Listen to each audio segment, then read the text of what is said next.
देखिए, ये दिशाहीन राजनीति है बिहार में और लड़ाई सिर्फ कुर्सी की है, न बिहार के विकास की है, न बिहार के भविष्य के निर्माण की है।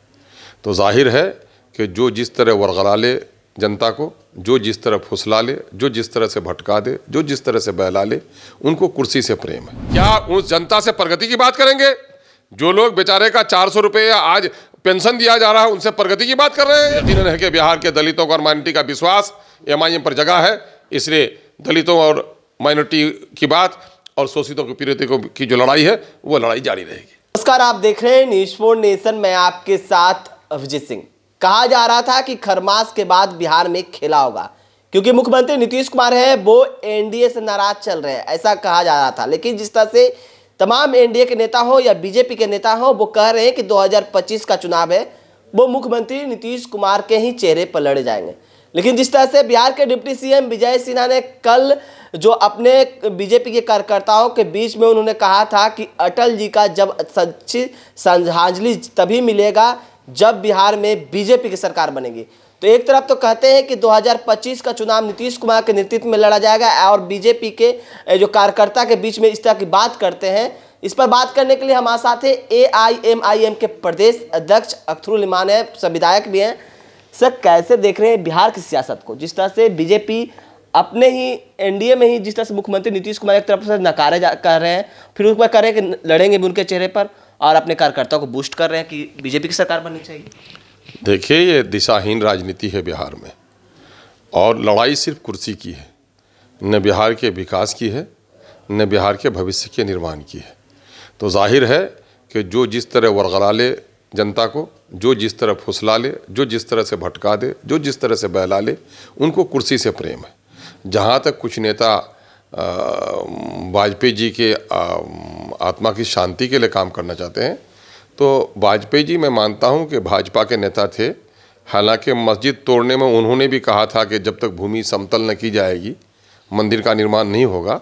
बात ज़रा घुमाकर बोलते थे, लेकिन फिर भी समाजी मर्यादाएं उनके ज़माने में थीं। यही वजह है कि उसने 2002 में जब वहाँ पर जेनोसाइड हुआ गोधरा में, तो उन्होंने नरेंद्र मोदी जी को कहा था कि राजधर्म का पालन उन्होंने नहीं किया। यकीन है कि इंसानियत की बातें हैं। और आज बीजेपी की हुकूमत तो बिहार में है ही। बीजेपी की हुकूमत अगर नहीं होती, माइनॉरिटी एंटी माइनॉरिटी जितने भी फैसले हुए हैं सब में नीतीश कुमार जी ने केंद्र की सरकार का समर्थन किया है, सहयोग दिया है। और आज भी केंद्र की सरकार जिस बैसाखी पर टिकी हुई है उसमें बड़ा रोल है नीतीश कुमार जी का। तो भाजपा की तो सरकार है ही। आप ये पार्टी का ये लोग पार्टी खेलते हैं। अरे ये लोग चित भी मेरी पट भी मेरी, एक सिक्के के दोनों पहलू हैं, अलग अलग सरकारें नहीं हैं। अब मंत्रियों के दरम्यान में भी किसी का पटता है, किसी का नहीं पटता है। आज भी मोदी जी के कैबिनेट में बहुत लोग हैं, मोदी जी से नहीं पटता है, ग्रुपबाजी है। ये जदयू और ये बीजेपी ग्रुपबाजी है, पार्टी उल्टी अलग अलग है नहीं। जहाँ तक है नीतीश कुमार जी को, अब उनके नेताओं का मामला है।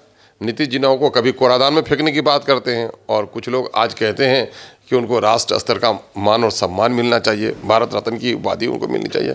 तो ये तो दीवानों का बड़ है। बिहार को दोनों पार्टियों ने मिलकर रसातल में पहुंचा दिया है।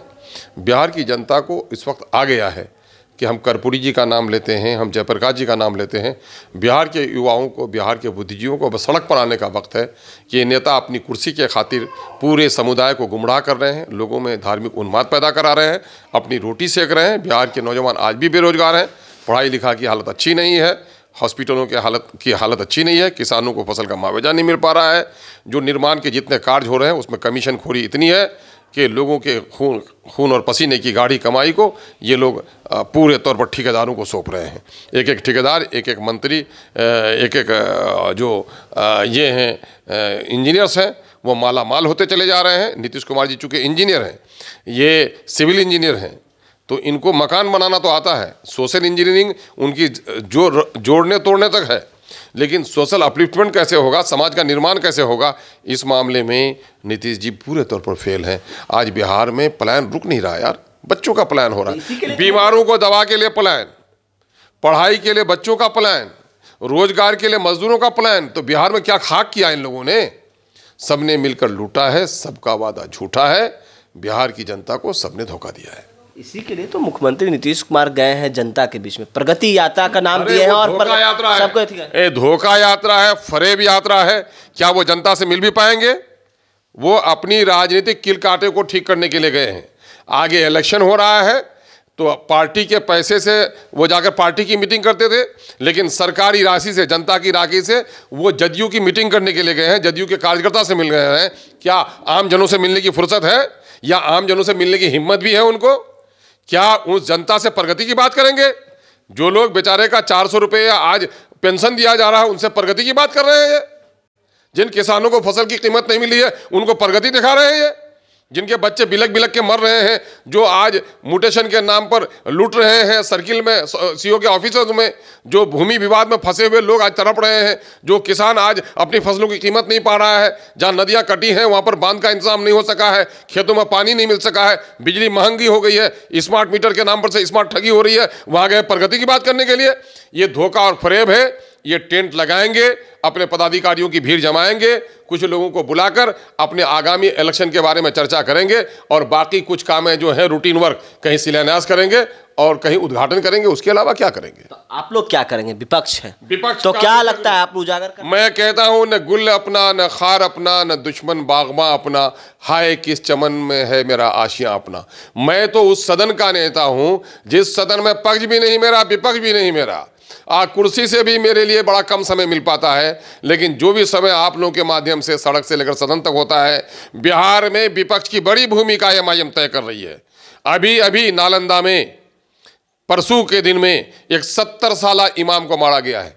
राजद के एमएलए हैं कामरान साहब वहां से, और उस 70 साला मुअज्जिन को इसलिए मारा गया कि दो समुदाय, नॉन मुस्लिम समुदाय में आपस में विवाद हुआ और इस बेचारे ने सच बात कही। थाने में मामला गया, थाने में मामला सुलझ भी उन लोगों को सुलझा दिया गया, लेकिन इस बेचारे के हक बात कहने के नतीजे में इसको एक विशेष समुदाय के लोगों ने पीट पीट कर मारा है। राजद के एमएलए मिस्टर कामरान को जाने की हिम्मत नहीं है वहां पर कि जाकर बात करे, और नीतीश कुमार जी ने अब तक उस पर कार्रवाई, मैं कह रहा हूं आपके माध्यम से नालंदा के सीओ से, कि नालंदा के एसपी से और डीएम से, कि क्या अकलियत के लोगों को इज्जत के साथ, नवादा में भी मामला हुआ है ये मामला, और मैं विस्तृत से आप लोगों को सारी रिपोर्ट अभी दे रहा हूं कि आप लोग देखिए इस मामले में बिहार में क्या कुछ हो रहा है। तो क्या ये एआईएमआईएम का जो स्टैंड क्या होगा 2025 में? जिस तरह से माइनॉरिटी की आप बात करते हैं, माइनॉरिटी चाहे सभी समुदाय की बात करते हैं, खासकर माइनॉरिटी के जिस तरह से बिहार में होते हैं, मामले होते हैं, उसको आप ज़्यादा उजागर करते हैं, तो क्या लगता है बिहार में 2025 में एआईएमआईएम क्या करने? अच्छा, अपने परिवार में जो बीमार हो उसके बारे में बात उजागर होनी चाहिए कि नहीं? अपने बस्ती में जो घर जले उसका चर्चा होना ही कि नहीं चाहिए? अपना जो भटक जाए बच्चा उसकी तलाशी होनी चाहिए कि नहीं होनी चाहिए? यही काम तो मैं कर रहा हूं, यही काम तो मैं कर रहा हूं, पूरे तौर पर जगा रहा हूं शोषितों को, पीड़ितों को, वंचितों को, दलितों को, अकलियतों को, जिनके टैक्स के पैसे से ये मौज और मस्ती कर रहे हैं और इन गरीबों को इंसाफ नहीं मिल पा रहा है। इस सरकार के खिलाफ तो अभियान ही हमारा है। आने वाले इलेक्शन में लाइक माइंडेड लोगों को जोड़ूंगा, एक तीसरा रास्ता बिहार की जनता के सामने पेश करूंगा। तीसरे रास्ता की बात कर रहे हैं, तीसरे रास्ता किस तरह का तीसरा रास्ता? क्योंकि प्रशांत किशोर भी माइनॉरिटी की बात कर रहे हैं, प्रशांत किशोर के पास चलेंगे। प्रशांत किशोर की अपनी राजनीति है।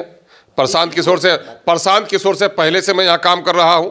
प्रशांत किशोर का नजरिया क्या होगा वो आप विश्लेषण कीजिए।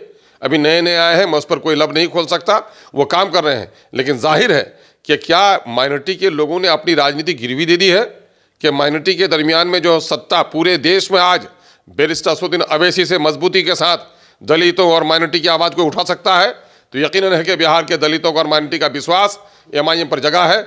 इसलिए दलितों और माइनॉरिटी की बात और शोषितों की पीड़ितों की जो लड़ाई है वो लड़ाई जारी रहेगी। तो आप सुन रहे थे एआईएमआईएम के जो प्रदेश अध्यक्ष है, संविधायक है अख्तरुल इमान, क्या कुछ कहना था। तमाम खबरें न्यूज़ 5 के साथ।